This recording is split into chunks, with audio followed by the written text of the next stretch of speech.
What I think viewers would like to know, for the same reasons I was very interested to know, is what is the difference between the lies and the truth? And when did you actually really begin to work this out for yourself?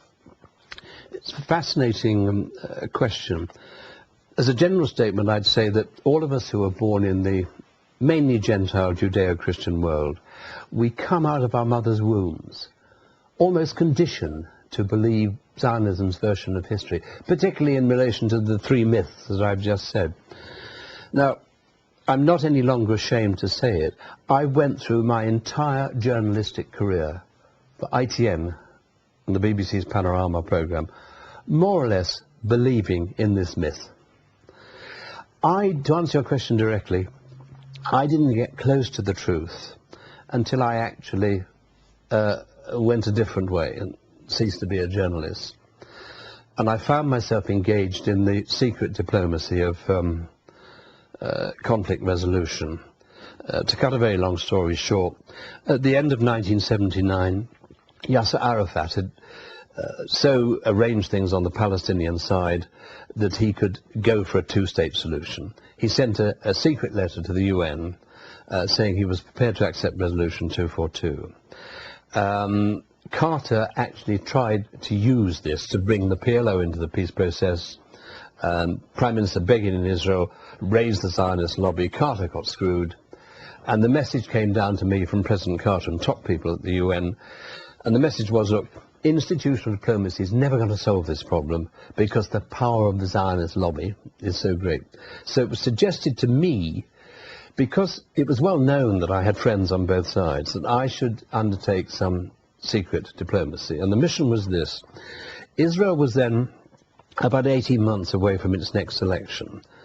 Shimon Peres was then the leader of the Labour opposition party, and the whole world, particularly President Carter, was hoping that he would win the next election and deny Begin a second term in office. So my mission was to, if they would both accept me, to be the bridge between Arafat and Peres, to have a dialogue, to prepare the ground so that when Peres became Prime Minister, we could go forward.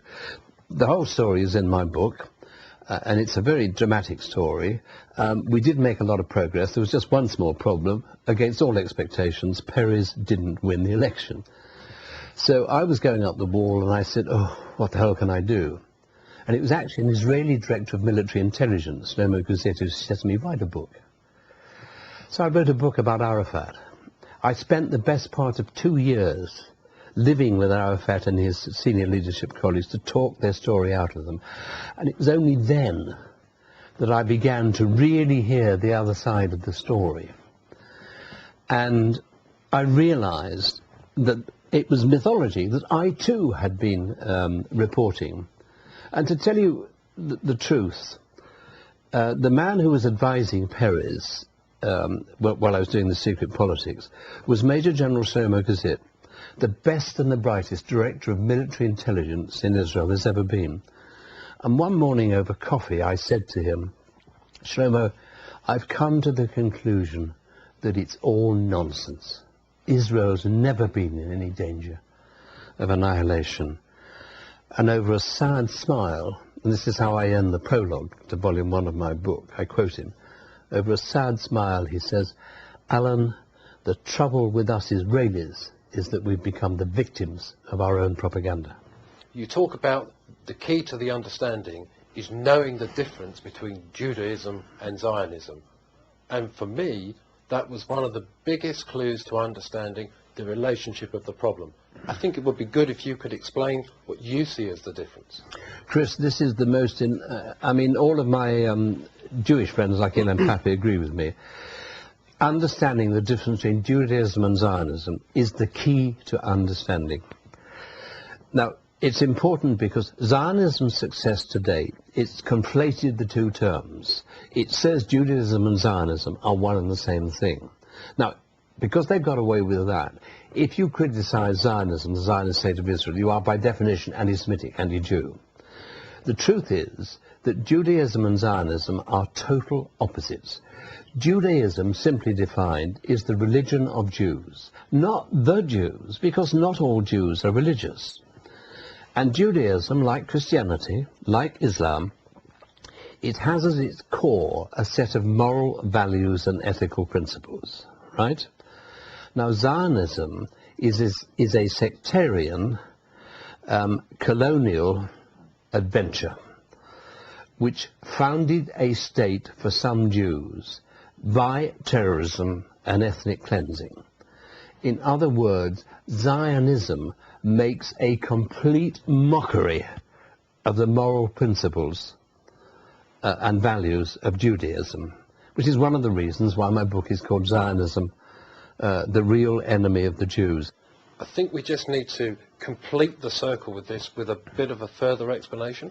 So, I mean, what you're really asking me is, why is it so important for the mainly Gentile Judeo-Christian world to know this distinction? Two reasons. It's the key to understanding two things.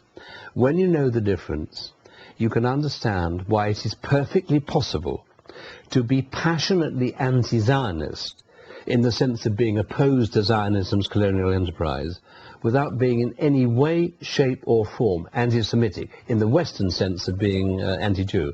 I mean, in fact, Arabs are Semites too, so if you don't define what you mean by anti-Semitism, you're confusing matters. So that's one point.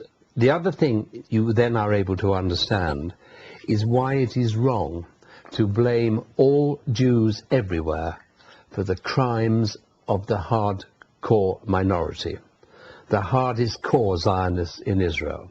Now, that's fundamental to understanding. Do you really believe that there is a danger in the foreseeable future that all the Jews are going to be blamed for, as you would describe, the crimes of the few? I really do fear that as things are, we are on course for what one can call, in shorthand, Holocaust 2, by which I mean another great turning against the Jews. I don't mean gas ovens and all that, I mean another great turning. And I know that there are a number of really eminent Jews who would endorse what I'm about to say. If the monster of anti-Semitism goes on the rampage again, it may well start its journey in America. Now, over the years I've been to America a great many times, as you know, and I've had conversations with very many congressmen, senators and members of the lower house, private conversations.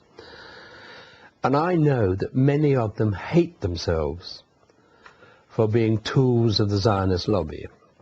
Now, I can despise them for being that, you can despise them for being that, but that's the way the American system is. Well, the point is, if the day ever comes when they can break free from this power, it's almost blackmail, if they will want their revenge. So I think, yes, there is a real fear. But you see, this is the danger of telling the truth of history. If you tell it without sensitivity and without understanding in depth, you're almost inviting anti-Semitism, because you're saying to the world, look, these bloody Zionists, they've been lying and lying and lying, and they committed these crimes. That's why I say it is so important to understand the difference between Judaism and Zionism, and why it's wrong to blame all Jews. In terms of the citizens of nations and why they should be informed as to the whole truth of history, governments, including and especially the government in Washington, D.C., our government, they are never, ever going to use the leverage they have to call and hold the Zionist state of Israel to account for its crimes, unless and until they are pushed to do so by informed public opinion, by, we can say, by manifestations of real democracy in action. The problem throughout the Western world, and in America especially, is that most citizens are too uninformed to do the pushing. So that's why I believe that the truth of history is the fundamental, it's the liberator. It's what can make democracy work for justice and peace in the Middle East. But you